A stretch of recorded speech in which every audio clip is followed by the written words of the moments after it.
부모와 자식, 형제와 자매. 피를 나눈 가족은 세상에서 가장 든든한 울타리라 믿고 삽니다. 그러나 그 믿음은 단 한 장의 서류, 상속증서 앞에서 무너질 수 있습니다. 오늘의 이야기는 부모의 재산을 둘러싸고 갈라진 형제들의 비극, 그리고 상속이 남긴 그림자에 대한 기록입니다. 서울 외곽의 오래된 2층 양옥집. 김영수 씨는 평생 공무원으로 일하며 성실하게 살았습니다.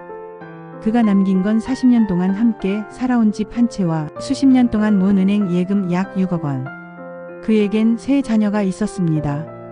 첫째 딸 김선희 착실하고 가정적이지만 경제적으로 넉넉하진 않았고, 둘째 아들 김정우. 겉으로는 성공한 듯 보이나 빚이 많았습니다. 그리고 막내 딸 김미정은 부모를 가까이서 돌봐온 효녀였습니다.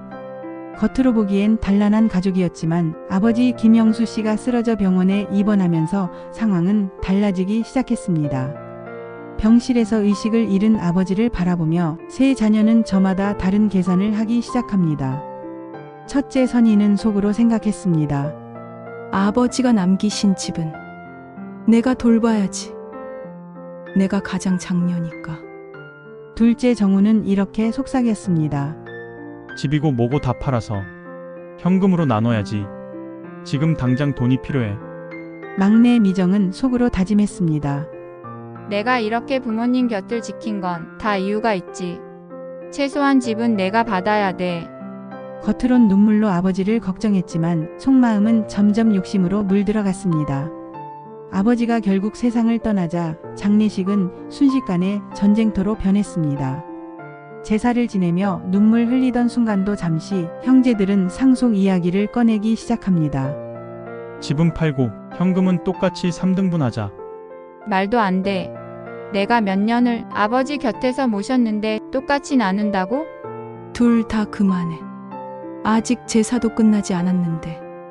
무슨 말들이야. 그러나 갈등은 멈추지 않았습니다. 정우는 빚쟁이들에게 쫓기며 점점 더 지묘해졌고, 미정은 가족 모임마다 울부짖으며 자신의 헌신을 강조했습니다. 선희는 중재하려 했지만 오히려 양쪽에서 비난을 받게 되죠.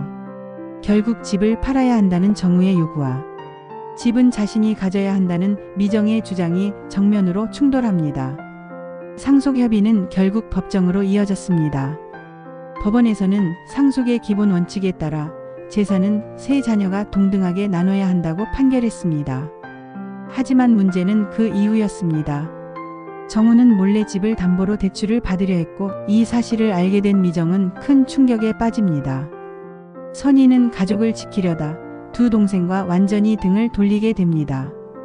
결국 세 남매는 부모가 평생을 바쳐 지킨 집을 팔아 억울함과 원망 속에 돈만 나눠 갖게 되었죠. 남은 건 돈이 아니라 가족이라는 이름마저 잃어버린 허무함이었습니다. 김영수 씨가 남기고 싶었던 건 재산이 아니라 평생의 가르침이었습니다. 하지만 자녀들에게 남은 건 끝없는 상처와 불신뿐이었습니다. 상속은 결국 재산의 문제가 아니라 가족의 관계와 신뢰를 시험하는 순간이었습니다. 이 사건은 우리에게 묻습니다. 가족 간의 사랑은 돈보다 강한가? 사람들은 말합니다. 피는 물보다 진하다. 하지만 때로는 돈이 피보다 더 짙게 흐릅니다.